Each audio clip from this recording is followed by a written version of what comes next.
সারাদিন রাত জেনা করেছে, মদ খেয়েছে, জেনা ছড়িয়েছে সমাজে, নগ্নতা অশ্লীলতা ছড়িয়েছে, ভাইরাস মহামারী দিয়ে শেষ। দুনিয়ার জীবন কি জীবন!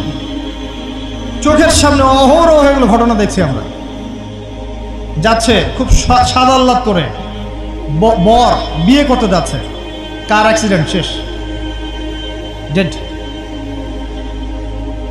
কিছু সাহাবী তো এমনও ছিলেন, বদরের যুদ্ধ করতে এসেছেন, হাতের মধ্যে কিছু খেজুর আছে, খেজুর খাচ্ছেন, খোরমা খেজুর খাচ্ছেন।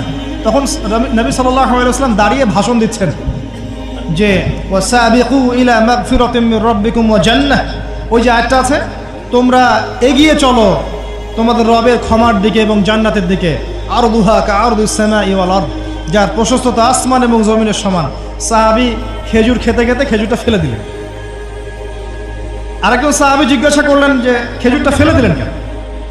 তিনি বলছেন এই খেজুরগুলো খেতে অনেক সময় লেগে যাবে। নবী সাল্লাল্লাহু আলাইহি ওয়াসাল্লাম এমন কথা বলেছেন, এটা শোনার পরে আমি আর এক সেকেন্ড নষ্ট করতে যাচ্ছি না।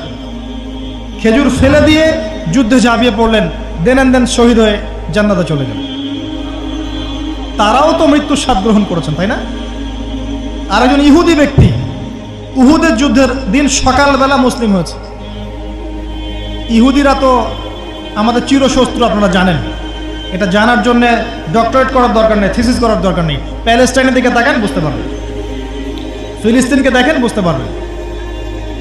অ্যামনেস্টি ইন্টারন্যাশনাল বলে একটা সংস্থা আছে না, এরা পর্যন্ত দেখলাম গতকালকে রিপোর্ট দিয়েছে যে বিগত এই 50-60 বছর ধরে এরা ফিলিস্তিনদের উপর যা নির্যাতন করেছে, এটা মানবতার ইতিহাসে কখনো করা হয়।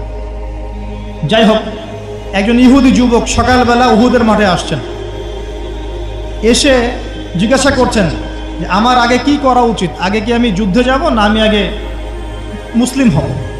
সাহাবীরা তাকে বললেন আগে কালিমা শাহাদাত পড়, তারপরে উহুদের মাঠে আসো। সে এসেছে এই কারণে যে নবী সাল্লাল্লাহু আলাইহি ওয়াসাল্লাম মদিনায় আছেন, মদিনায় আরও ইহুদিরা আছে। ইহুদিরাই আগে বলতো শেষ জামান একজন নবী আসবেন যার নাম হবে আহমদ, সব মিলে গেছে, তারপরেও তারা গ্রহণ করছে না। এই ছেলে সত্য চিনতে পেরেছে, সে চলে আসছে সত্যের কাছে, এসে ইসলাম কবুল করে যুদ্ধ করলো, শহীদ হয়ে গেল। নবী সাল্লাল্লাহু আলাইহি ওয়াসাল্লাম দেখলেন তার লাশটা, দেখে বলছেন এই যুবক, এই ইহুদি যুবক এখানে কি করছে? সাহাবীরা বললেন সকালবেলা মুসলিম হয়েছে, যুদ্ধ করে শহীদ হয়ে গেছে ইয়া রাসূলুল্লাহ।